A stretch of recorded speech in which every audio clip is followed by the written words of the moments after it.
Good morning. Sorry, let us begin. We have first of all, good chodesh to everyone. We have a beautiful daf ahead of us today. Today's daf is Kuf Yud Daled 114, and we are picking up in Meretz Hashem on Kuf Yud Gimel on the days 113b, and we are picking up Hayed Rabbi Yochanan, which is 2, 4, 6, 8 lines down from the. Excuse me, 8 lines up from the bottom. Sorry, just give me one moment here. 8 lines up from the bottom. So I will say the Gemara says as follows. Really beautiful sugya. Sorry, just getting situated here.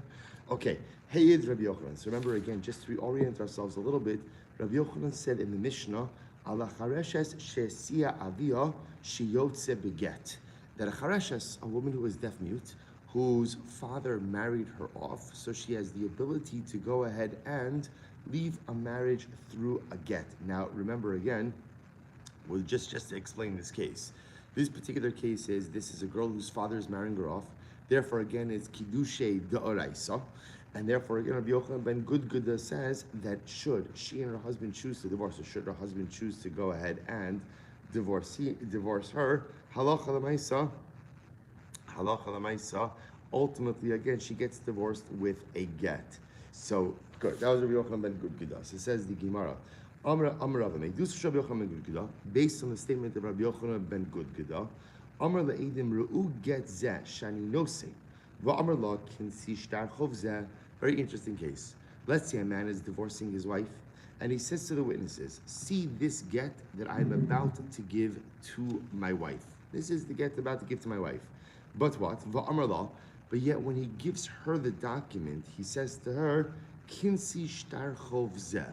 Acquire this document of indebtedness.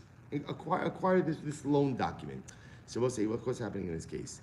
The husband is telling the Eidim that this is a get. He's telling her this is a get. But when he gives it to her, he tells her, oh, this is a loan document. Okay, so she picks it up thinking that it's a loan document. Surprise, it's a get. It's a get. So what's the halacha?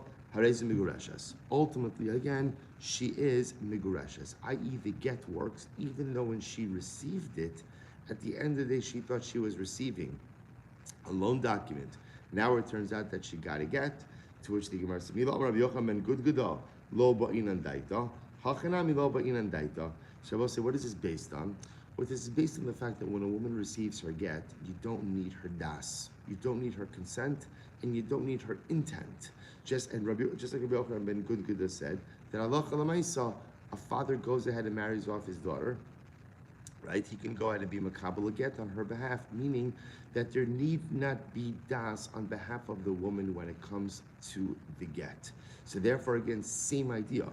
If man gives woman a get, he says to the Eidim, it's a get. He says to her, this is a loan document, and she's makabel it. Based on the idea that it's a loan document, halacha l'maisa, she is migureshas. It works. To which the Gemara says as follows: Pshita, Malditim, what would you have thought? It's obvious. Well, so in other words, again, we got it. We don't need a woman's consent or her intent for a get. As you saw in yesterday's daf, the only thing you really need is that she has the ability to physically receive the get and at least guard it on some basic level. So Malditim, what would you have thought? Mida amalei kinsi shtarchov zeh, batuli batle. So I might have thought like this. I might have thought in this case, where he gives her the document and he says to her, here is a loan document, I would have thought that perhaps that is the equivalent of a husband being mevatel the get. That again, he says to the Eidim, this is a get. And then when he gives it to her, he tells her, here's a loan document.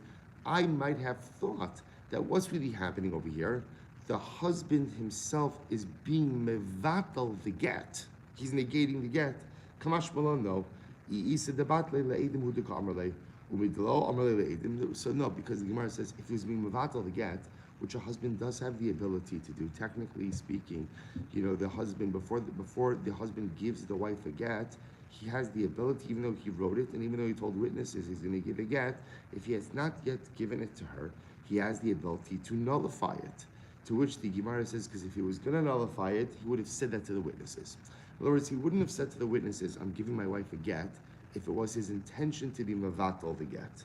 To which the Gemara says, so why did he tell her then, here's a loan document? In other words, if he's telling the Eidim, I'm giving my wife a get, and his intention is not to be mevatel the get.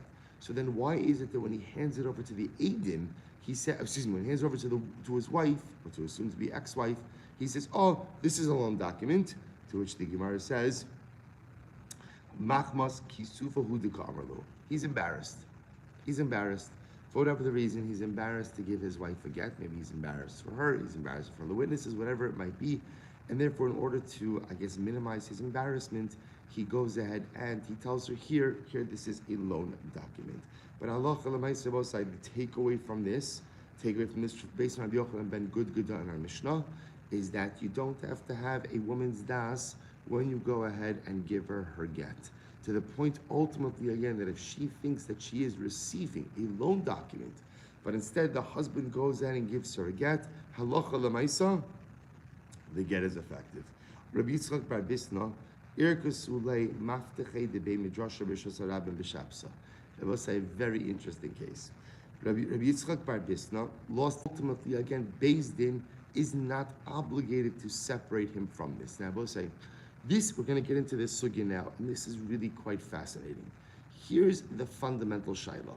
If you see a child doing something halachically wrong, is an adult obligated to go ahead and intervene and stop the child from doing it? Now, obviously, we're talking about young children over here. Obviously, once a child reaches the age of chinuch, child reaches the age of education, a parent has an obligation to ensure that halacha l'maisa, the child lives, at least to the best of their ability, in accordance with halacha. But if a very, very small child who's not at the age of chinuch, and I see the child doing something wrong, are we obligated? The lashon is Beis Din, right? Are we obligated to intervene and stop the child from doing the usher activity? So I will say, it seems from here, based on what Rabbi Pedas says to Rabbi Yitzchak, that the answer to that is no. Because halacha l'maisa again here, Rabbi Pedas is telling Rabbi Yitzchak, take the kids to play Rosh Hashanah. Take them to play. Why are you taking them to play Rosh Hashanah? Why? Because I want them to find the keys. When they find the keys, by definition, what does that mean? They're going to carry the keys through Rishus Harabim. And yet, halacha l'maisa, we're encouraging that. So we'll say, let's say, bring a support to this.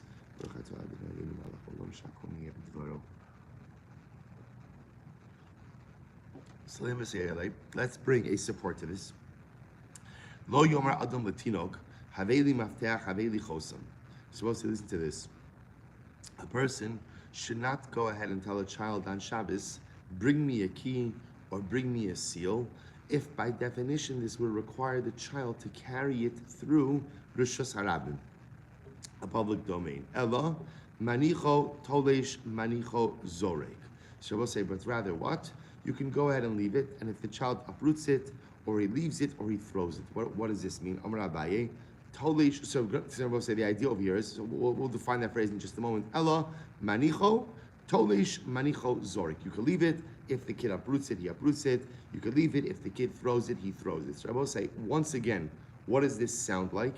I can't actively instruct a child to go ahead and do something that is asr. But if the child does it on his own, then halacha l'maisa, I am permitted to go ahead and benefit from it. So I will say this seems to be a proof to Rabbi Pedas. So just to be clear, Rabbi Pedas is this opinion who is saying that halacha l'maisa, there is no problem. I don't have an obligation to stop a child from doing something that is asr. I can't actively facilitate. I can't actively command, but I can benefit from it once it's being done. To which the Gemara says that price is not a raya. Amar Abaye, tolish ba'atzitz she'eno nakuv zorik b'kamas rabbanan. Abaye says that, no, that's not a good raya, because that case actually that you just quoted could be dealing with dinei d'Rabbanan, rabbinic law. What's the case? The case is where the child is uprooting from an atzitz she'eno nakuv. We'll say atzitz she'eno nakuv is, we haven't actually seen this in a long time, an unperforated flower pot. So we'll say an unperforated flower pot, anything that's planted in there is not really considered to be attached to the ground because it's an unperforated pot. It's a self-contained, self-standing pot. So if a child were to uproot something, let's say you're growing something, they pull a cucumber out of that on Shabbos, technically that's an Isser D'Rabbanan, or a caramelis, which is a large area that looks like a Rosh Hashanah, but is not, is only rabbinically prohibited. So Gemara suggests maybe the Brisa is talking about where the Katan is doing rabbinically prohibited activities. Maybe that's the case where if the Katan does it, I, the adult, am not obligated to intervene.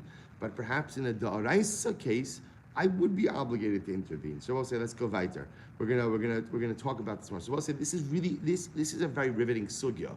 So Rabbi Pidas is on record as saying that halacha l'maisa, although you can't instruct a child to do an avera, to do something that is asr, if the child is already doing it, and I, the adult, perhaps I'm the beneficiary of it, or even if I'm not the beneficiary of it, I have no obligation to intervene to stop them from doing. I can't ask the katan to do it. I can't command the katan to do it. But once they're doing it, I have no obligation to go ahead and intervene and stop them. So let's analyze. Tashma. Here we go. If a nadrus will say, let's say chas v'shalom, there's a fire in my house on Shabbos. So now what happens? My non-Jewish neighbor comes over and wants to put it out. So remember again, technically speaking, a person, a Jew who has a fire in their house on Shabbos can't extinguish that fire. Now the truth is, that's presupposing that the fire only poses a material risk and not sakanas nefashos, right? We know contemporarily, we have electricity, we have gas lines. If there's a fire in your house, every single fire is a sakana. Put it out. The Jew put it out yourself. Don't wait for a guy, don't wait. But again, the Gemara is dealing with a case where technically speaking, let's say there's a fire in one's house and the only issue is a monetary loss. That's the only issue over here is a monetary loss. So what's the halacha? So if an Ovid Kochavim comes along, I will say, I can't tell him, I can't instruct him to extinguish the fire, but I also don't have to tell him not to extinguish the fire. I can't tell him to do it because again, that's Amir al-Nachri. You'll speak to the Smichas Chaver guys. We spent a lot of time on Amir al-Nachri. So that's instructing a non-Jew to do malachas. I can't instruct him to do it, but at the same time, if he's coming of his own volition, I don't have to tell him to stop. To which the Gemara says, why? Because ultimately, again, I don't have an obligation to make sure, there's no obligation for me to ensure that the akum keeps Shabbos, right? In other words, there's no Shabbos for the akum. So if he's coming of his own volition, I can't tell him to put it out, but I also don't have to tell him to stop. However, katan haba lechabos omrim lo al techabe sheshvisaso alehem. But if a katan comes along and wants to put out the fire, here I have to tell the katan to stop. The Rabbi say, why? Because I have an obligation to make sure that the katan keeps Shabbos. This seems to contradict Rabbi Pedas, because Rabbi Pedas was of the opinion that when a katan, keep on remember again, we're going to be focusing on this position of Rabbi Pedas, quoted on the last line of Kuf Yud Gimel Amud Beis 113b, where Rabbi Pedas said that if a katan is doing an avera, I don't have an obligation to intervene and stop him.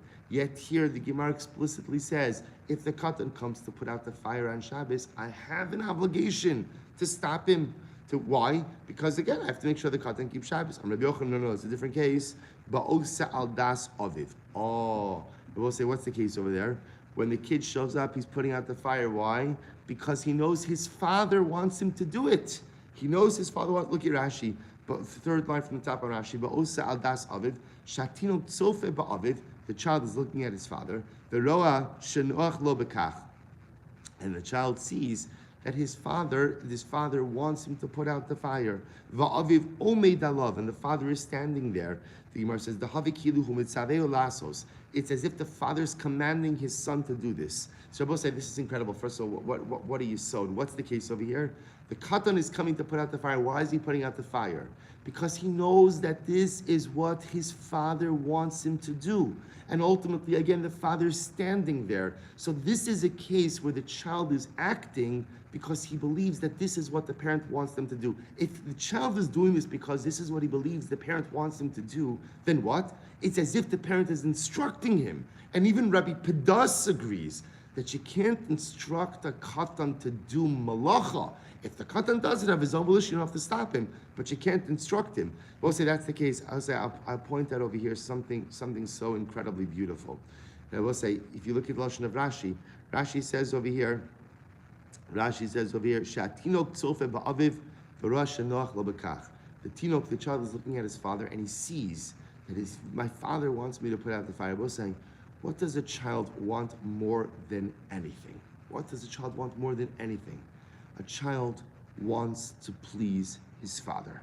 A child wants to know that his father is happy with him. A child wants to know that his father is pleased with him. So therefore say, and by the way, it's not just true in Yevamos Kof Yedal Amud Aleph. Each of us are children to HaKadosh Baruch Hu. And about at the end of the day, what do I want most out of life? What do I want most out of life? I just want to know that my father is happy with me, right? But isn't that what I want to know? I want to I want to know that when you look down at me and you see my life and you see the way that I'm living, are you happy with me? Are you happy with me? See, at the end of the day, every child looks at his father, and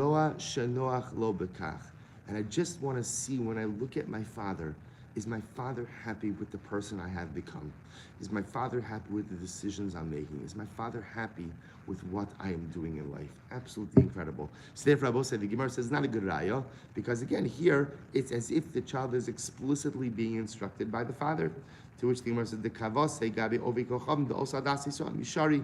So we'll say, because again, same idea. That's why, by the way, halacha lemaisa. What about by ovid kochavim? Let's say an ovid kochavim shows up. So we just said before that as long as I'm not instructing the ovid kochavim to put out the fire, he's acting on his own volition, and that's fine. But why don't I have the same worry over here? That Allah Lamaisa, the Ovid Kochavim, will see that I'm happy with what he's doing, and Lamaisa again, it's as if he's acting on my behalf.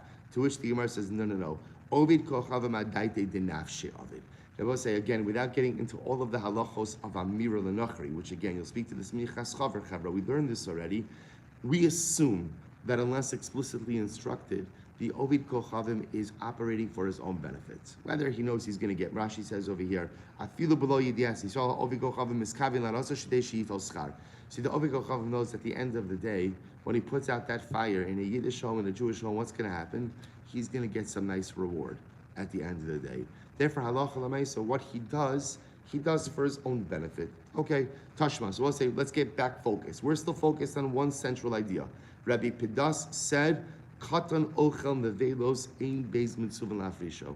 If I see a child doing an avera, Beis Din is not obligated to go ahead and intervene and prevent the child from doing the avera. So we'll say that's what we're focused on. To which the Gemara says, here we go, Tashma. Ben chaver sheragelelech etzel avi imo amaretz. So let's say you have the following case.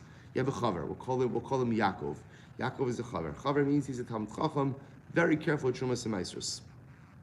Okay, Yaakov has a son Ruvain, right? Ruvain has a grandfather, right? He goes to his maternal grandfather. We'll call him Yitzchak, right? Yitzchak is an Amaretz.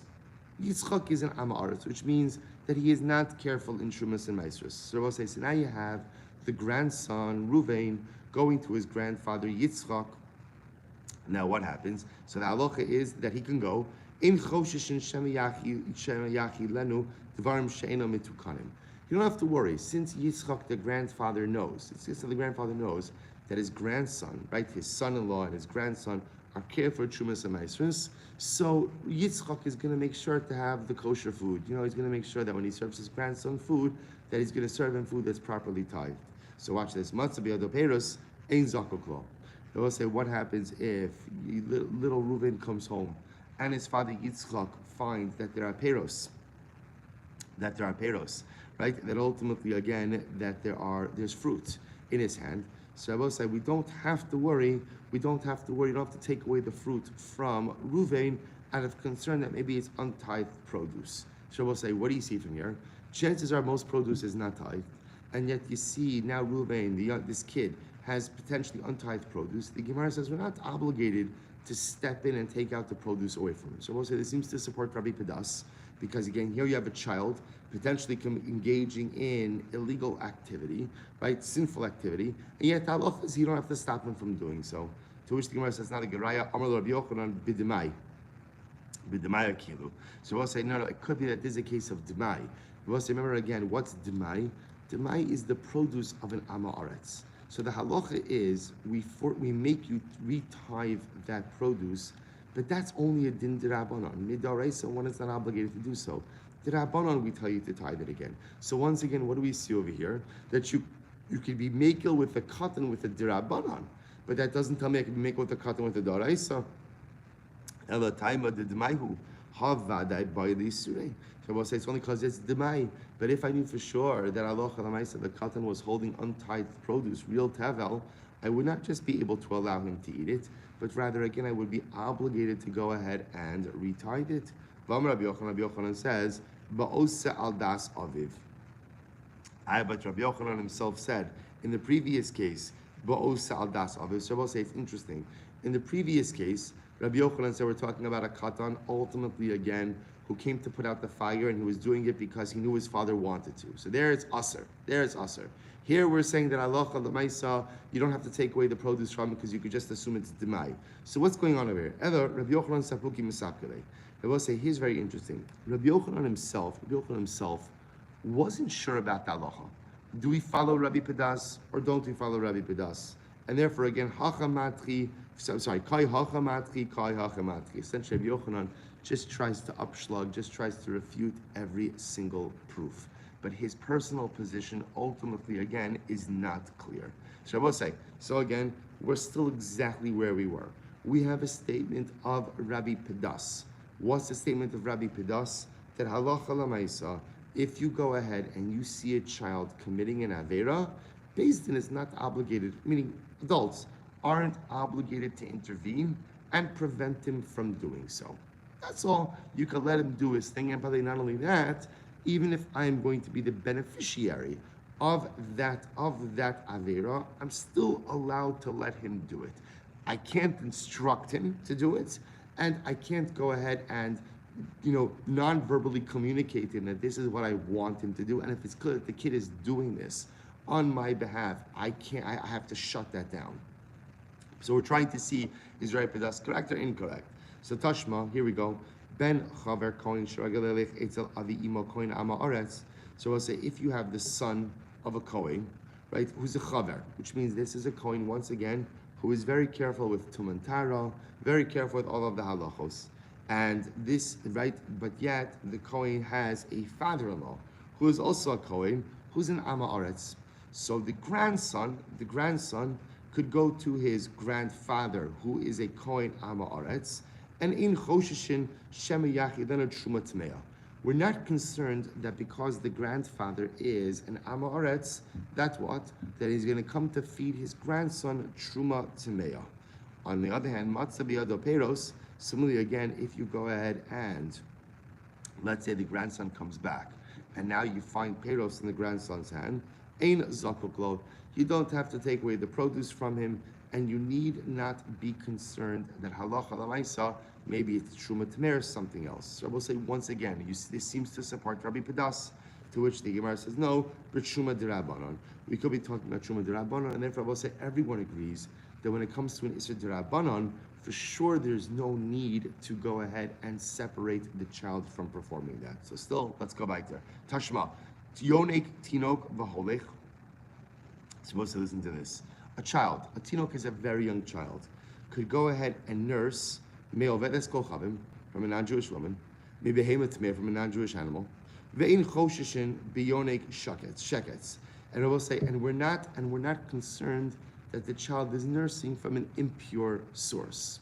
It's an interesting case. Even though again you have a non-Jewish woman or a non-kosher animal, if the child nurses from the non-Jewish woman or the non-kosher animal, it's okay. We don't stop it. Even though, again, halacha l'maisa what?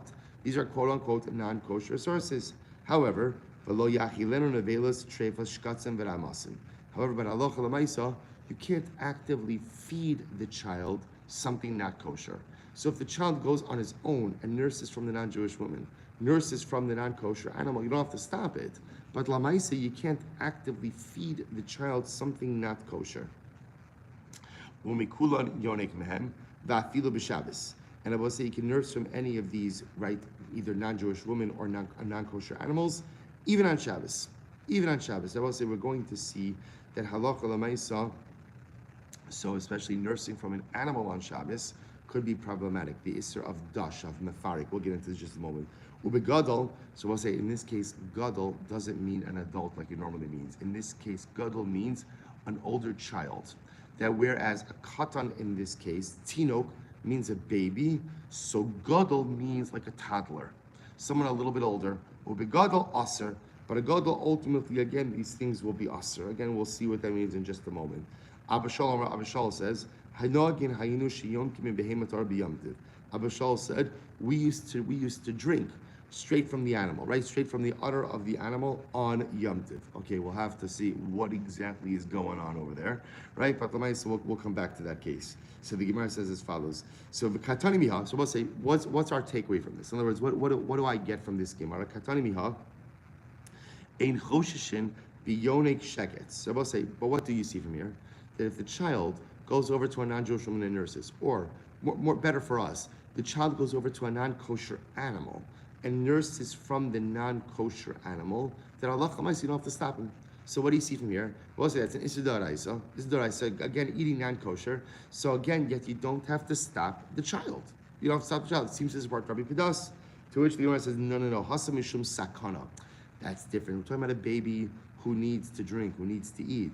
There's an element of sakana if the baby doesn't do so. So of course it's mutter. 1 second. Sakana.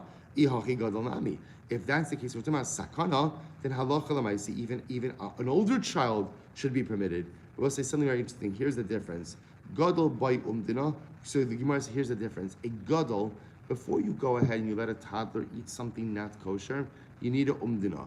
We'll say umdina means that halacha l'maisa, you need like an assessment. So first of all, both an assessment as to whether or not really the assessment is, does the child need the milk now, or could we wait after Shabbos and secure other sources of milk? That's really the fundamental question. How so I cut it nami by umdina. Why doesn't the baby also require an assessment? To which very simple. When you have a baby, right? A baby needs milk. And if a baby doesn't get milk, that's considered to be an immediate sakana. Therefore, halacha l'maisa, again, the baby doesn't need a umdina. So therefore, Rabbi say this case is not a proof to Rabbi Pedas. We thought it was a proof to Rabbi Pedas because here you have the baby nursing from a non-kosher source, right? And we don't have to shut it down. We don't have to shut it down. Kamash Milan, it's a case of sakana. Okay. To which the Gemara goes, Abishal, so now we're going to get caught up a little bit in some of these other pieces. Abishal Omer Noagin Hayinush Yonkim Behimatar Biyamtiv. Right? Abishal says we used to go ahead and nurse, right? Not nurse. We used to drink directly from the animal on Yom Tiv. So Hechi Dami, what's going on over here? So Idi Ike Sakana. If there was sakana, there nothing else to eat. Okay, we'll say first wide line, Kof Yedal Amud. Then Afilu b'Shabbos Nami. Then even on Shabbos, ultimately again such a thing should be permitted. V'idalaka sakana, and if there's no sakana, Afilu b'Yom Tiv aser. Ultimately again it should be aser even on Yom Tiv. Lo tzricha di'ikat sara. I will say what's the case? Ultimately again it is a case of tsar. It is a case of tsar. V'kasavar mefarik kila achar yad hu. And I will say, listen to this. So it's a case of tsar, where there was tsar, there was discomfort. And I will say, remember again, the issue of milking an animal on Shabbos is an issue of mefarik, of dash, of threshing. Just to very quickly, just like when you thresh, you go ahead and you separate out the wheat from the chaff, or I should say the kernels from the chaff.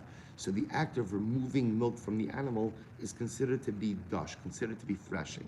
So the Gemara says as follows, but yet when you drink directly from the udder of the animal, this is considered to be doing the malacha of mefarik or dash with a shinui, with a change. So the Gemara says Shabbos, the Isra Skila, so Shabbos, where again, normally if you perform an act of dash, of mefarik, there's an Isra Skila, stoning, Kazu Rabbanon. In that case, the Rabbanon where goes there. Yom Tiv, Di'ilu Lav, the Isra Lav, Yom Tiv, where there's only a Lav, Lo Gazu Rabbanon. So we'll say that's the case. So therefore, Halacha L'maisa, Abishal says, we used to nurse, we used to drink directly from the animal on Yom Tiv. It was a case where there was tsar, where there was difficult, there was tsar. Therefore, again, it was an act of dash with a shinui on Yom Tiv, and it will be permitted. But on Shabbos, such a thing would not be permitted. Okay, Tashma, lo so we'll say the pasuk says over here, Lo sochlum kisheketzheim. Torah's talking about over here consumption of any creepy, crawly things. So the Torah says, don't eat it, because it is a sheketz. Because it is a sheketz, it's disgusting. To which the Gemara says something very interesting. Lo sochlum kisheketzheim, lo sachilum. The way you could also read that, Rabbi says, not just simply lo sochlum, but rather, not just don't eat it, but what? Don't feed it. Don't feed it. Teaching me that halacha lamaisa, I can't feed something prohibited to a child. This teaches me that halacha lamaisa, an adult can't go ahead and feed something not kosher to a child. My love, the amar lahu lo sochlu. So I will say, ultimately again, is this not that I have an obligation? If I see the child eating something not kosher, that I have an obligation to step in and tell the child to stop? In other words, Rabosai, aren't we saying over here that halacha lamaisa, I have an obligation to stop the child from eating something not kosher? This seems to contradict Rabbi Pedas. Lo, de lo blissfully biadayim. No. If I see the child doing it on their own, I can't actively feed the child something not kosher. But halacha lamaisa, if I see the child doing it on their own, I have no obligation to stop them from doing so. So the Gemara goes right there. Tashma, kol nefesh bichem lo sochal dam. Pasuk says, a person can't eat blood. Lahasya gedolim ala kitanim. So we'll say this comes to also tell me that adults are responsible for children. My love, the amri lahu lo sochlu. I will say, doesn't that mean that if I see my child eating blood, a lot of problems if I see my child eating blood. But Lamaisa again, if I see my child eating blood, I have an obligation to stop them. It contradicts Rabbi Pedas, to which the Gemara says, lo, to lo, less will be at that. No. What it means is, you can't feed your kid blood. That you can't do. Good to know. But halacha lamaisa again, if I see them eating it, I don't have an obligation to prevent them from doing so. So this supports Rabbi Pedas, to which the Gemara goes right to Tashma. Emor v'amarto lahasir gidolam ala kitanim. So I will say Parshas Emor. The Kohanim can't become tamei. So the Gemara says Emor, double lashon of Emor, teaches me that adults have an obligation to prevent children from becoming tamei. My love, Tamar lo titamu. So we'll say, doesn't this mean if I'm a Kohen and I see my kid running into a cemetery, I have to tell them, yell at them, stop, not yell at them, tell them nicely, stop, don't go into the cemetery. To which the Gemara says, lo, to lo litmuluhu bi'adayim. No, what it means is that halacha lamaisa, I can't actively make my child tamei.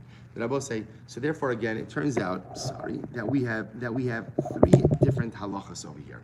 Three different halachas, all seemingly teaching me the same exact thing, which is that halacha lamaisa, if I see my child doing something that is asur, I don't have an obligation to go ahead and step in and stop them. I'm just not permitted to what? Actively facilitate the performance of a love. That's what I can't do. So I will say the shaila is, why do I need three different things? Three different limudim teach me the same thing. I'll tell you why. It's tricky. The Gemara says, if you would have just told me the halacha by non-kosher, creepy, crawly things, that although if my kid's eating it, I don't have to stop them. But halacha lamais, I can't actively feed them. If you would have told me that, I will say, Amud Beis, mishum di isuran b'mashu.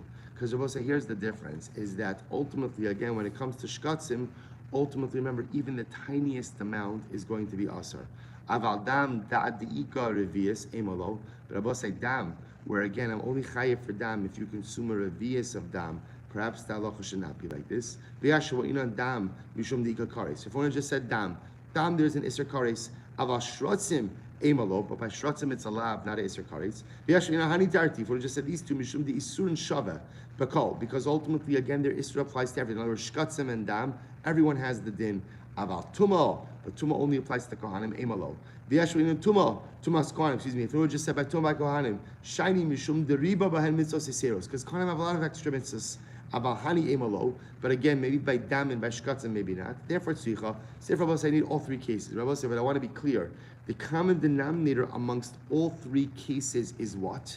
That halacha lamaisa, I am not permitted to actively facilitate my child's commission of an avera, or for that matter, it doesn't have to be my kid, a katan's commission of an avera. So I can't feed a katan dam, I can't feed a katan shrotzim, and if I'm a kohen, I can't drop off my kid for cemetery daycare, right? I can't go ahead and put the kid in a cemetery. That I can't do. But halacha lemaisa, if the child is eating blood on his own, eating shkatzim on his own. Little Cohen is playing in the cemetery on his own. I am not obligated to intervene and stop that. And I both say, see, under normal circumstances, you think to yourself, why wouldn't I intervene? But Lamaisa, if there is some benefit I am getting through the commission of this Aveira, I am permitted to get that benefit. I both say that is the position of Rabbi Pedas as espoused on Kof Yud Gimel Amud Beis, and that is how the Gemara is coming out. So let's go weiter. We're not finished. Tashma, Shnei Achen. I will say we're not back. It sounds like we're back to Yibum, but we're not yet back to Yibum. Watch this. Shnei Achen.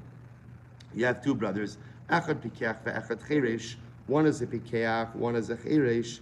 Nisuin Shtei Achayos Pichos. Married to two Pichos. Two, we'll call it regular, typical sisters. Meis Cheresh Bal Pikacha. So we'll say, what happens if the Cheresh husband dies? Ma Yaseh Pikeach Bal Pikachas. Ultimately, again, what should the other surviving brother, who's the Pikeach married to the Pikachas, what should he do? Teitzi Mishum Achos Isha. So that's the easy case. No Yibum, no Chalitza. Why? Because wife's sister. Wife's sister. Okay, now watch this. So the Gemara says, Meis Pikeach Bal Pikachas. What happens if the Pikeach husband married to the Pikachas dies? Ma Yaseh Cheresh Bal Pikachas. Motzies Ishto Beget. Ve'eshes Achiv Asura the Olam. So we'll say, so remember again, this is the interesting case where, remember, so now you have the Pikeach brother, typical brother, normal brother, married to normal wife. Okay, and now what happens? I'm sorry. Right now what happens? Now, so typical wife falls to the Cheresh surviving brother, right? And the Cheresh surviving brother himself is also married to a Pikacha. So we'll say, now what's my problem? My problem is the Cheresh's marriage to his Pikeach wife is a Derabanan, and yet Yibum is a Deoraisa. So what does he do? So in this case, Motzies Ishtav again, he has to divorce his wife with a get, right? The Eishes Achavas really olam, but yet ultimately again the Yevamo will be Aser, ultimately as the sister of his divorcee. To which the Gemara says, but why? Why make the Cheresh divorce his wife? After all, again, I will say a Cheresh is like a katan, and ultimately Amai Motzies Ishtav again, Teisiv Gabe Katan Ochal Nevelosu. What a great shaila! Why do you make the Cheresh divorce his wife? Just leave him alone. A Cheresh is like a katan. We just got finished saying that what? That a katan who's eating nevelas, a katan who's eating something not kosher, I'm not obligated to intervene. I can't facilitate the consumption. I can't encourage him to do it. I can't ask him to do it. But once he's doing it, it's fine. So why don't they say something over here? Let the Cheresh remain married to his wife, and we're done. To which the Gemara says, you're right. Here's the problem. Mishum Isura Dida. That works fine for the Cheresh, but in the case in question over here, the Cheresh is married to a Pikachas, a typical regular woman. She will have a problem in this marriage. Therefore, again, the divorce is really necessary for her. Good. Tashma, Shnei Achin Pichin Nisu and Shtei Achayos. So if you have two typical brothers, two regular brothers married to two regular sisters, I should say two sisters, Achas Pikachas v'Achas Chareshes. One is a Pikachas, one is a Chareshes. Meis Pikach Bal Chareshes. If the Pikeach husband dies, who's married to the Chareshes, Ma Yaseh Pikach Bal Pikachas. What should the Pikeach, the surviving Pikeach brother, do? Easy. Teitzi Mishum Achos Isha. No problem. There's no Yibam, no Chalitza, because the Cheresh Yevama is the sister of his wife, and therefore, again, no Yibam, no Chalitza. Meis Pikeach Bal Pikachas. However, what happens if the Pikeach brother dies? So now the Pikachas Yevama falls to her Pikeach brother-in-law, who's married to the Chareshes. What should he do? Motzies Ishta Beget. He has to divorce his wife with a get, because ultimately again that's a rabbinic marriage. Ve'eshes Achiv Bechalitza. And he does Chalitza with his sister-in-law. Va'amai Motzies Ishta Beget. But same thing. Why does he have to divorce his wife? Let him remain married to his Cheresh wife. She's like a katan or a kitana, and Allah Chamaisa, she has no problem staying in this marriage. To which the Gemara says, Teisiv Gabe Katan Ochal Nevelosu. You're right, says the Gemara, Mishum Isura Dida. You're right, but here's the problem. I'm sorry, Yisrael Didei. Ultimately, again, the husband will have a problem. Else, the wife, there's no problem because she's a Chareshes, no problem. But the husband, who is a Pikeach, would have a problem remaining in this marriage. Beautiful. Says the Gemara, Amarava Tashma, Shnei Achin, Echad Cheresh, Ve'echad Pikeach, two brothers, one's a Cheresh, one's a Pikeach, Nesun Shnei Achayos, married to two sisters. Achas Pikachas v'Achas Chareshes. So the Cheresh is married to a Chareshes. The Pikeach is married to a Pikachas. Here we go. Meis Cheresh ba Chareshes. If the cheresh who's married to the chareshes dies, so what should the surviving pikeach yavam do? What should he do? That's an easy one. No yibam no chalitza because it's his sister's wife. So I says meis pikeach ba pikachas mayasa cheresh ba chareshes. But if the pikeach husband dies, pikeach brother dies, and now the pikachas wife falls to him, what should the cheresh brother do? Moties ishto beget. He divorces his wife with the get. The Eishes achiv asruli olam, and ultimately again his sister, and the Yevamos asrut him forever. I v'ha the lav isura didaika v'lav isura didei. Rabbi say here's a case where both members of the couple are cheresh. If that's the case, why not just allow them to remain in the marriage? To which the Gemara says. So the Gemara says, So understanding when it comes to Yibum. That's what they have to say. If Rabbi say, again, just to kind of bring this together, halacha l'maisa, Rabbi say, you should just know, we paskin like Rabbi Pedas. We paskin Rabbi Pedas. Or we paskin like the idea of katan ochal nevelos. If you see a child committing an avera, and Rabbi say, let's be honest, I, the adult, may be benefiting from that avera. I have no obligation to stop them. No obligation to stop them. But halacha l'maisa will say, but halacha l'maisa, what can't I do? Number one, I obviously can't actively encourage. That's aleph. And beis, even without actively encouraging, if it's clear that the child is doing this because the child knows that this is what I, the adult, want, I am obligated to shut that down as well. Rabbi say, incredible halacha. Mazel tov, hadrin aloch cheresh. Rabbi say, wow, so beautiful to finish a parak. Ultimately on Rosh Chodesh and Emir Hashem, b'sha'ato mazachas. I look forward to being back with you live tomorrow morning, Emir Hashem, and Emir will be zocha to begin the new parak on Aleph Tammuz. I will say shkoyach, incredible daf, incredible day, and a good Chodesh. Have a great day, everyone. Chevron Zoom, wonderful to see all of you. Mamish, again, I'm one of you today. All right, shkoyach, everyone.